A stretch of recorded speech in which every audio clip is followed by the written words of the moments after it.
کسی کو آق نہیں کیا جا سکتا. آپ آق اس لیے کر سکتے ہیں کیونکہ آپ کے یہاں اسلامی قانون نہیں ہے, برٹش لا چل رہا ہے. ٹھیک ہے, برٹش لا چل رہا ہے, اور برٹش لا میں انہوں نے آپشن رکھا ہوا ہے آق کرنے کا. اسلام میں کسی کو اس کے حصے سے آق نہیں کیا جا سکتا.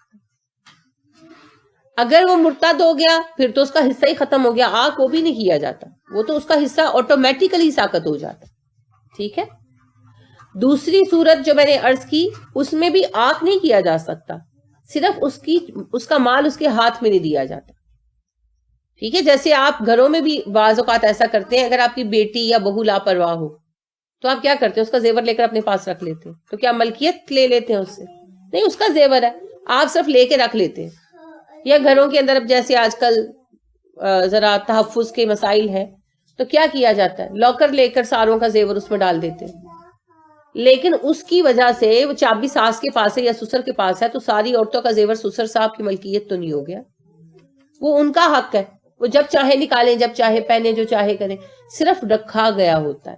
اسی طرح اگر کوئی وارث نہ اہل بھی ہے تو اس کی وراثت ساقط نہیں ہوتی, انتقال ملکیت روک دیا جاتا ہے, خرچہ دیا جاتا ہے اور اس کا حق جو ہے اس کو کسی اور کے زیر سرپرستی چلایا جاتا ہے.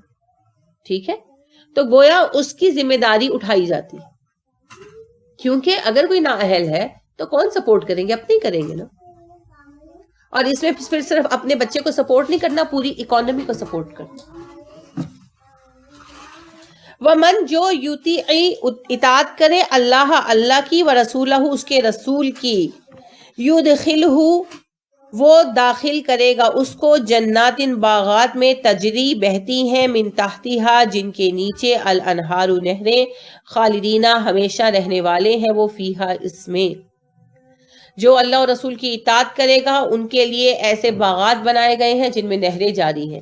یعنی گھر تو کیسے ہوں گے بات کی بات ہے, باغ جو ایڈیشنل چیز ہے وہ اتنے بڑے ہوں گے کہ ان میں نہریں بہتی ہوں گی. تو پھر گھر نہیں ہوں گے, محلات ہوں گے جو ملیں گے ہر جنتی انشاءاللہ. وذالک الفوز العظیم, یہ ہے بڑی کامیابی.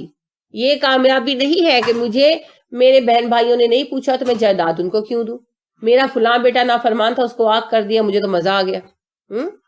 یہ کامیابیاں نہیں ہے, یہ تو نقصان کے فائدے ہیں. کامیابی تو ہے جنت پا لینا. ومن اور جو یعصی نافرمانی کرے اللہ کی و رسولہ اور اس کے رسول کی, جو اللہ اور رسول کی نافرمانی کرے ویتعدی اور توڑ دے حدودہ اس کی حدوں کو, یدخلہ داخل کرے گا وہ اس کو نارن آگ میں, خالدن رہے گا وہ ہمیں فیہا اس میں, خالدن ہمیشہ رہے گا فیہا اس میں. اور جو اللہ اور رسول کی نافرمانی کرے اور اللہ اور رسول کی حدود توڑ دے, اللہ رب کریم اسے آگ میں داخل کرے گا جس میں وہ ہمیشہ رہے گا. وَلَهُ عَذَابٌ مُهِينٌ, یہ ہے رسوا کر دینے والا عذاب. کس بات پر ہے یہ وعید؟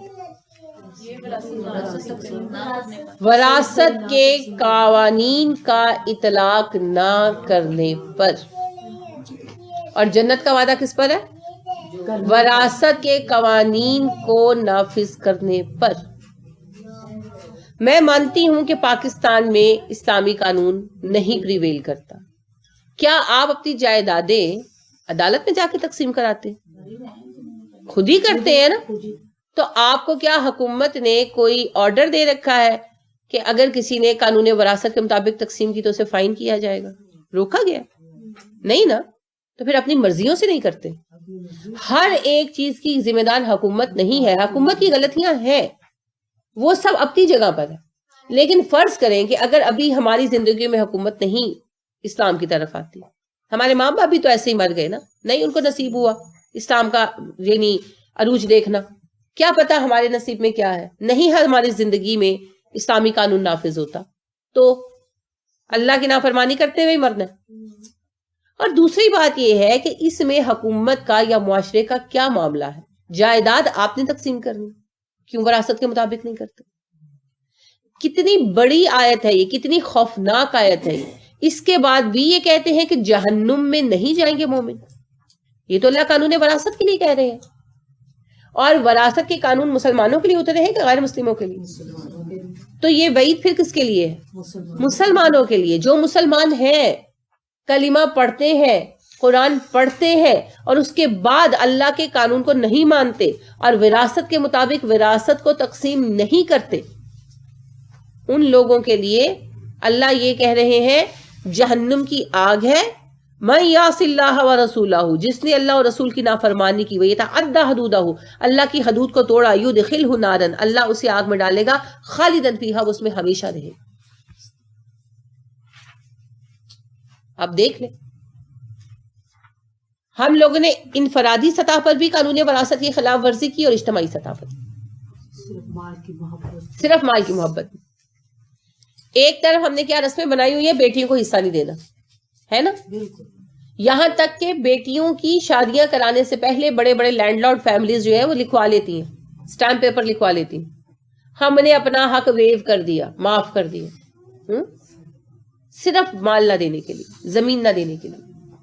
یہاں تک کہ آپ کو پتا سپریم کورٹ نے باقاعدہ یہ رٹ پاس کی کہ اگر کسی عورت کو کا یہ اسٹیٹمنٹ پیش کیا جائے بطور دلیل، کوئی عورت اپنی جائیداد کا حصہ مانگے اور گھر والے، اس کے بھائی وغیرہ یہ آگے سے اسٹامپ پیپر پیش کریں کہ اس عورت نے لکھ کر دیا ہوا ہے کہ جائیداد میں کا حصہ میں نے معاف کر دیا ہے، تو اس کو ایکسپٹ نہیں کیا جائے گا، کیونکہ وہ جبرن لکھوا لیتے ہیں نا بیٹیوں سے، بہنوں سے، ڈرا دھمکا کے، ڈپٹ کے، بہلا پھسلا کے، یا پھر وہ کہتے ہیں تمہاری شادیاں نہیں کریں گے اگر تم یہ نہیں لکھ کر دو گی، تو پھر عورتیں لکھ دیتی ہیں. تو عدالت نے پھر یہ رٹ پاس کی باقاعدہ، اور یہ قانون ہے اس وقت کہ اگر کوئی زمیندار گھرانہ ہے، بچی اپنا حصہ مانگ رہی ہے اور گھر والے نہیں دے رہے، اور عدالت میں کیس آیا اور گھر والوں نے دلیل کے طور پر اسٹامپ پیپر پیش کیا جس پر عورت کے دستخط، انگوٹھا سب موجود ہے اور اوریجنل پیپر ہے، عدالت اسے ایکسپٹ نہیں کرتی کہ یہ جبرن لکھوایا تم لوگوں نے، ڈرامہ کر رہے ہو تم لوگ. ایک طرف ہم نے یہ تماشے بنائے ہوئے، دوسری طرف جائیداد تقسیم نہ ہونے کے لیے ہم قرآن سے شادیاں کرا دیتے ہیں، ہے نا. تیسری طرف ہمارے پنجاب میں کیا ہوتا ہے، نسل در نسل جاگیریں تقسیم نہیں کرتے، ہے نا، نہیں کرتے، نسل در نسل نہیں کرتے، اور اپنی جاگیرداری بنائے رکھنے کے لیے اپنی ذاتی پسند و ناپسند کے مطابق پیسے وغیرہ بانٹ لیتے ہیں آپس میں کہ بھائی کے اتنے تو چھوٹے کے اتنے تو بہن کے اتنے، اور جائیداد تقسیم نہیں کرتے. بعض لوگ کیا کرتے ہیں کہ یعنی پیسے وغیرہ دے دیتے ہیں بہنوں کو، خرچہ مہینے کا یا سالانہ رقم بھجواتے رہتے، لیکن جائیداد تقسیم نہیں کرتے کہ جائیداد نہیں تقسیم ہونی چاہیے.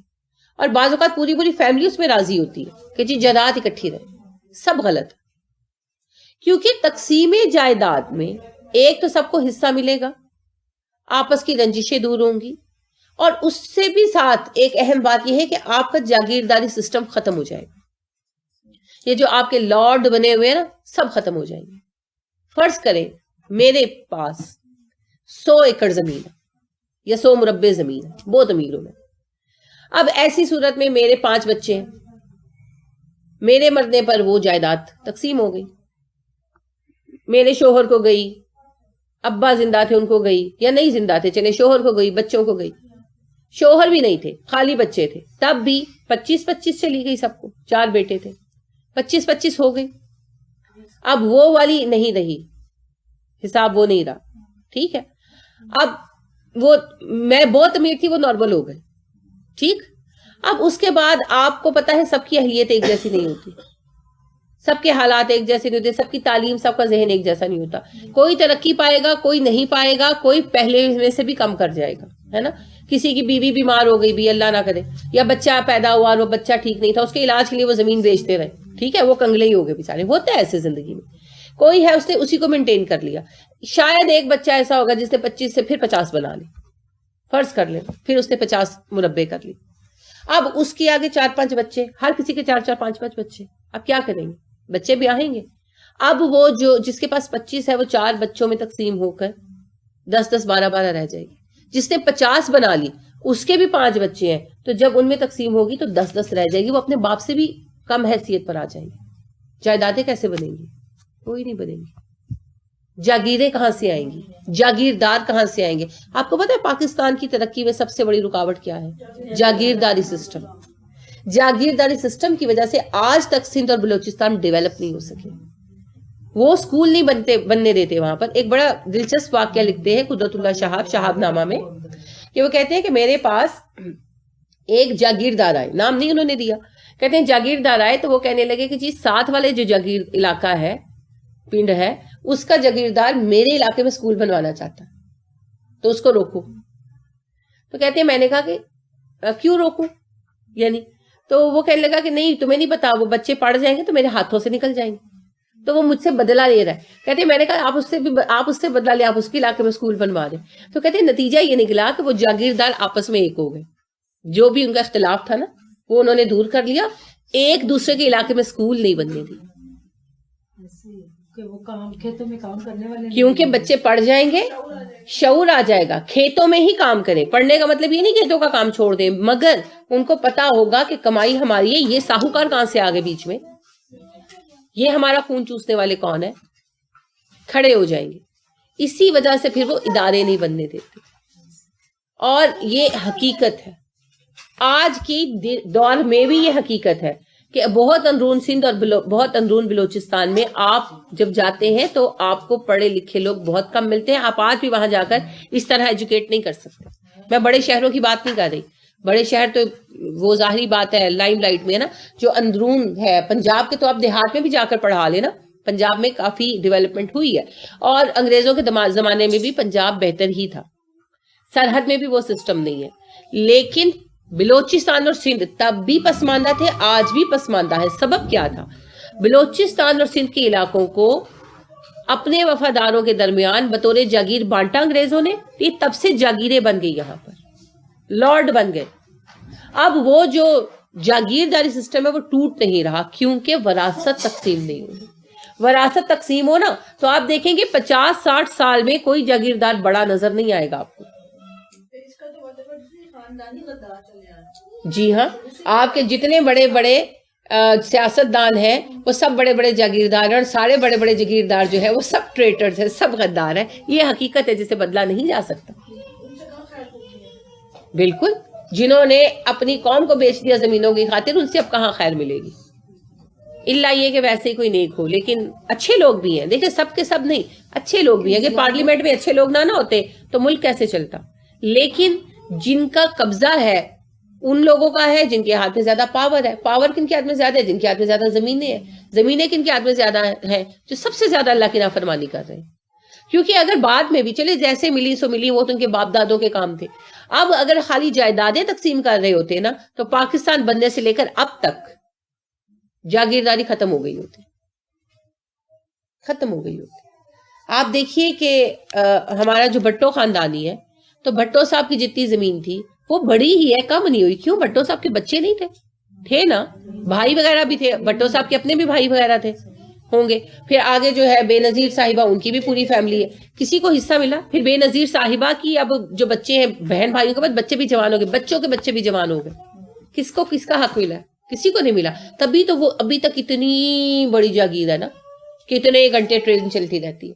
اگر وہ تقسیم ہو رہی ہوتی اور سب کو وراثت کا حصہ مل رہا ہوتا تو ایسے بڑی جو فیملی ہے نا, جاگیردار گھرانہ, وہ کھڑا نہ ہو سکتا, ختم ہو جاتا. تو یہ خاص مقصد ہے. لہٰذا اللہ رب کریم اس چیز پر بالکل راضی نہیں ہوتے کہ جائیداد تقسیم نہ کر کے اپنے رستے نکالے جائیں. تو جائیداد تقسیم ہوگی ہی ہوگی. کر بھی لیتے ہیں تو بھائی بھائی کو آپس میں کہا ہے, بہنوں کو جو تھوڑا بہت دیتے ہیں وہ کہتا ہے یہ بھی بڑا احسان کر کے دیتے ہیں. کہ یہ بھی قانون وراثت کی خلاف ورزی ہے, کیونکہ وراثت میں بچیوں کا حصہ ہے, ہر کسی کو حصہ ملے گا. اور جس نے دوسرے کا حصہ کھایا قیامت کے روز تو ڈالے گا گلے میں, کیونکہ حق بھی کھایا اور وراثت کے قانون کو بھی توڑا. دونوں ہی چیزیں ہیں, تو دونوں کو ہی دیکھنا پڑے گا اور دونوں کی سزا ملے گی. یہ بھی یاد رکھنے کی بات ہے.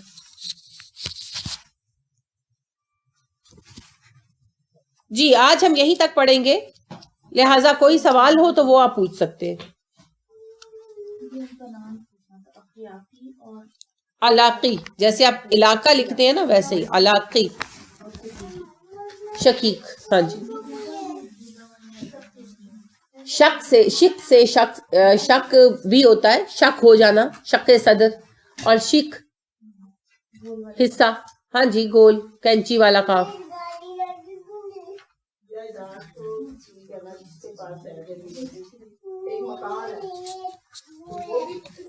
مکان بھی جائیداد ہے. نہیں میں آپ کی بات سمجھ رہی ہوں، مکان بھی جائیداد ہے. ہاں دیکھیں وہ ورثہ کی ذاتی مرضی ہے. ٹھیک ہے، بیٹھ کر بات ضرور ہونی چاہیے. اگر وہ سب مل جل کر رہ رہے ہیں تو کم از کم حصے تو ڈیفائن کریں نا. پھر دیکھ لیں کہ ابھی ہم نے مل کر رہنا ہے یا ایسے ہے کہ بھئی ہم نے الگ ہونا ہے. تو جو بچہ اگر گھر لینا چاہتا ہے تو پھر اس کو یہ کرنا چاہیے کہ وہ ساروں کے حصوں کا یعنی بیٹھ کر کے اتنا بنتا ہے تو بھئی میں آپ کے پیسے دے دیتا ہوں، ابھی دے سکتا ہوں یا میں اتنے عرصے میں دے دوں گا. وہ پھر آپس میں سیٹلمنٹ کر سکتے ہیں. یہ نہیں ہے کہ اس دن ہی گھر کو ٹکڑے کر لیا جائے، لیکن آپس میں ڈسکس ضرور کر لیں. ٹھیک ہے، فوری اگر آپ نہیں کر سکتے نا تقسیم گھر، تو گھر میں بیٹھ کر ڈسکس کر کے کہ بھئی اتنا حصہ بنتا ہے، یہ ہے، اب بتاؤ کرنا کیا ہے. اب فرض کریں بھائی اکٹھے ہی رہنا چاہتے ہیں اور گھر اس طرح کا بنا ہوا کہ سب اکٹھے رہ بھی سکتے ہیں، تو 1 یا 2 بہنیں ہیں تو بہنوں کا حصہ ادا کر دیں. ٹھیک ہے، بھائی اکٹھے رہے. وہ پھر ورثہ کی ذاتی مرضی ہوتی ہے، وہ آپس میں سیٹلمنٹ کر سکتے ہیں. ٹھیک ہو گیا. لیکن اس میں یہ ہے کہ بات ضرور ہونی چاہیے، رائے ضرور ہونی چاہیے. وہ چاہے ایک ہی گھر ہے چاہے ایک محلے کا بھی ہے، تقسیم وہ ہوگا. بالکل ہوگا. مسز ایوب یہ پوچھ رہی ہے کہ کیا ضروری ہے کہ گھر کے حصے کر کے تقسیم کر کے یعنی بچے کو نکل جائیں گھر سے؟ نہیں، یہ ضروری نہیں ہے، کیونکہ آج کے دور میں گھر بنانا بہت مشکل ہے. اور اگر 3 بیٹے ہیں یا 4 بیٹے ہیں، وہ ایک گھر میں رہ رہے ہیں اور ان کو لگ رہا ہے کہ ہم رہ رہے ہیں اور کمفرٹیبل ہے اور ہم نے اکٹھے ہی رہنا ہے، یا خوشی سے نہیں بھی اکٹھے رہنا چاہتے، فرض کریں مجبوری ہے نہیں گھر بنا سکتے، اور وہ آپس میں ڈیسائیڈ کرتے ہیں کہ جب ہم گھر بنا لیں گے ہم میں سے کوئی ایک تو ہم الگ اس کو کر لیں گے، حصہ کر لیں گے. ان کو حق ہے، تو جس بندے کا حق ان پر بنتا ہے اس کو، جیسے بہن ہے 1 یا 2 بہنوں کا حق پے کر دیں، بھائی مل کے اکٹھے رہیں، جب ان کا دل چاہے الگ ہوتے جائیں، اور جو الگ ہو وہ اپنا حصہ لیتا جائے. وہ پھر آپس کی سیٹلمنٹ ہے، وہ کر سکتے ہیں. ٹھیک ہے. اصل میں پتہ ہے یہ قوانین شدید اس لیے ہے کہ ان کا فرق اصل پڑتا ہے بڑے بڑے جاگیرداروں کو. چھوٹی چھوٹی چیزوں کی تقسیم بھی ہونی ہی چاہیے، لیکن بڑی بڑی چیزوں کی تقسیم نہ ہونے سے بڑے بڑے فطور پیدا ہوتے ہیں. یہ اتنی بڑے بڑے جو خاندان بن جاتے ہیں نا کہ جی وہ ان کی سالانہ آمدنی 22 ارب روپے ہے، تو یہ اسی طرح کی جاگیروں کے بنا پر بنتے ہیں. ان ساری چیزوں کو روکا جا سکتا ہے. جی جی جی ان کے فوت ہونے کے بعد میری ساس نے سب کو کہا کہ یہ وہ جو نبینا تھے میرے جیٹ ان کے نام کروا دیے، تو وہ کیا صحیح ہے؟ اگر باقیوں نے اپنی مرضی سے کیا تو ٹھیک ہے، اور اگر ان کی مرضی نہیں تھی اور محض ماں کا لحاظ کر کے کیا تو پھر غلطی کی. کیونکہ وراثت میں 2 چیزیں ہیں. ایک تو کسی کو ہم سجیسٹ کر سکتے ہیں، سجیشن دے دیں، یعنی کہ میں فرض کریں کہ میں ہوں اور میری 3-4 بہنیں اور ہیں، اور میرا ایک بھائی بہنوں سب میں سے ایک بھائی غریب ہے، اس کا گھر نہیں ہے، تو میرا دل چاہتا ہے کہ امی کا گھر اس کو دے دیں فرض کریں. تو میں یہ کہہ سکتی ہوں کہ میں چاہتی ہوں کہ ایسا کیا جائے، میں اپنا حصہ ویو کرتی ہوں. یہ میری ذاتی رائے ہے. اب باقی بہن بھائیوں میں سے چاہے کوئی مانے چاہے کوئی نہ مانے. ٹھیک ہے. اگر فرض کریں کہ ساروں نے مان لیا الحمدللہ، اگر وہ نہیں مان سکتے اور انہوں نے نہیں مانا، ان کے پاس مال بھی ہے، فرض کریں نہیں مانا، ان کی مرضی، کیونکہ ان کا حق ہے، تو نہیں انہوں نے دیا تو کوئی بات نہیں ہے. میرے پاس پیسے ہیں تو میں باقیوں کا پیسہ ہی نہیں پے کر کے اس کو خرید دوں، اور اگر میں نہیں کر سکتی تو میں صرف اپنے حصے کی حد تک کر سکتی ہوں. تو بنیادی طور پر جو والدہ تھیں ان کو اپنا حصے کا ہی اختیار تھا. اب باقی بھائیوں نے بہنوں نے خوشی سے کیا تو ٹھیک ہے، اگر خوشی سے نہیں کیا تو درست نہیں ہے.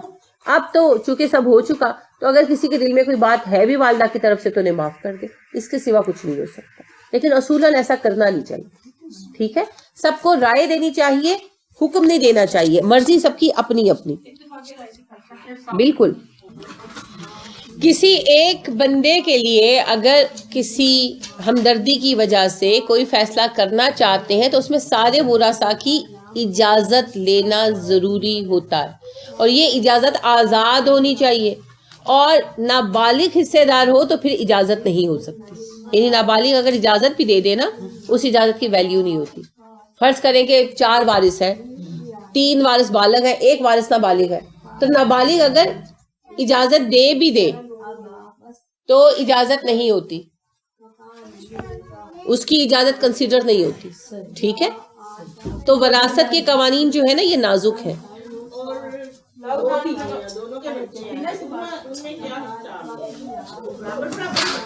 جی جی, وہ تو ایک ہی, بیویوں کو جو شوہر ایک ہے نا.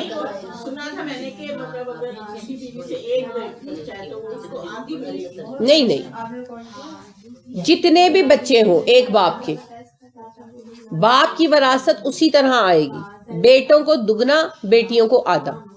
بیویاں الگ ہونے سے کوئی فرق نہیں پڑتا. جیسے کہ میرے ان کے بھائی جو بڑے وہ دوسری ماں سے ہیں, تو انہوں نے بھی حصہ دیا نا, وہ تک سنا تھا میں نے کہ ان کو آدھی مکان کا حصہ آدھا جاتا. غلط کیا انہوں نے, اگر کیا تو, یا اگر نہیں مطلب وہ تو کاتی ہے نا, اچھا وہ تو گفٹ کر دیا, ہاں ان کو گفٹ کر دیا. انہوں نے بات کی تھی کہ ہمیں مطلب کہا جا رہا ہے, ساس نے کیا تو تب سنا تھا کہ وہ کہہ رہے تھے کہ ہمارا آدھا حصہ بنتا اس کے بچے. وہ انہوں نے ویسے کیا ہوگا, یعنی کہ کسی سے ویسے پوچھا ہوگا.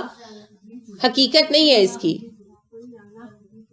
اس کی نا جو ہے اصل نہیں ہے. دین میں اس طرح کی کوئی تقسیم نہیں ہے. 2 بیویاں ہو, 3 بیویاں ہو, 10 بیویاں ہو, وقتاً فوقتاً, یعنی بچے جو ایک باپ کے ہیں وہ مائیں الگ بھی ہیں, ان کا حصہ وہی برابر آئے گا. بیٹوں کا ایک جتنا یعنی بیٹیوں سے دگنا, اور بیٹیوں کا ایک جتنا یعنی بیٹوں سے آدھا. بیویوں کے مابین 1/8 بیویوں کے مابین تقسیم ہو جائے گا. اگر بیویاں ایک سے زیادہ ہوں گی تو 1/8 نکال کر پھر ان کو مل جائے. ہاں, کیونکہ آپ دیکھیں آپ قانون کا خزانہ تقسیم نہیں کر رہے. سارا حق تو بیویوں کو اگر آپ بیوی اگر ایک ہے تو اس کو 1/8 جائے گا, اور اگر ایک سے زیادہ ہے تو پھر 1/8 سب کے مابین تقسیم ہوگا. جیسے اگر اللہ نے بتایا نا کہ بیٹیاں جو ہے ایک ہوگی تو اس کو آدھا مل جائے گا, اور اگر 2 سے زیادہ 2 یا 2 سے زیادہ ہوں گی تو پھر 1/3 جو ہے وہ سب کے درمیان جو ہے وہ 2/3 جو ہے وہ سب کے درمیان تقسیم ہوگا, 2/3. تو یہ اسی طرح اگر بیوی ایک ہے تو اس کو 1/8 پورا مل جائے گا, اور اگر بیویاں ایک سے زیادہ ہیں تو پھر سب کے درمیان 1/8 برابر تقسیم ہوگا. اس کے اندر 1/8 نہیں ہوگا. ٹھیک ہے, اور جو بچے ہیں, بچے جو ہیں ایک باپ کی اولاد, ان سارے بچوں کو جو حصہ ہے نا بچوں کا برابر ملے گا. بیٹوں کو بیٹیوں سے دگنا اور بیٹیوں کو بھائیوں سے آدھا. اب اس میں کوئی فرق نہیں ہوگا, چاہے ایک بیوی کی ایک اولاد ہو اور چاہے ایک بیوی کے 10 بچے ہوں, ایک باپ کے بچے جو ہیں وہ برابر حصہ پائیں گے. ٹھیک ہے, اور بیوی کے ایسے بچے جو پہلے شوہر سے ہوں ان کا باپ کی جائیداد میں حصہ نہیں ہوگا, وہ اپنی ماں کی وراثت پائیں گے اور اپنے باپ کی وراثت پائیں گے. ٹھیک ہے, کیونکہ اگر کسی نے بیوی کو طلاق دے دی, بیوی کا حصہ ختم ہو گیا, بیٹے کا یا بیٹی کا حصہ موجود رہے گا, لہٰذا جب ان کے ابا وفات پائیں گے تو اس بھائی کو یا بہن کو حصہ ملنا چاہیے. ٹھیک ہے, تو وراثت اپنے ابا اپنی اماں کی ملتی ہے. ٹھیک ہو گیا, یہ بات واضح.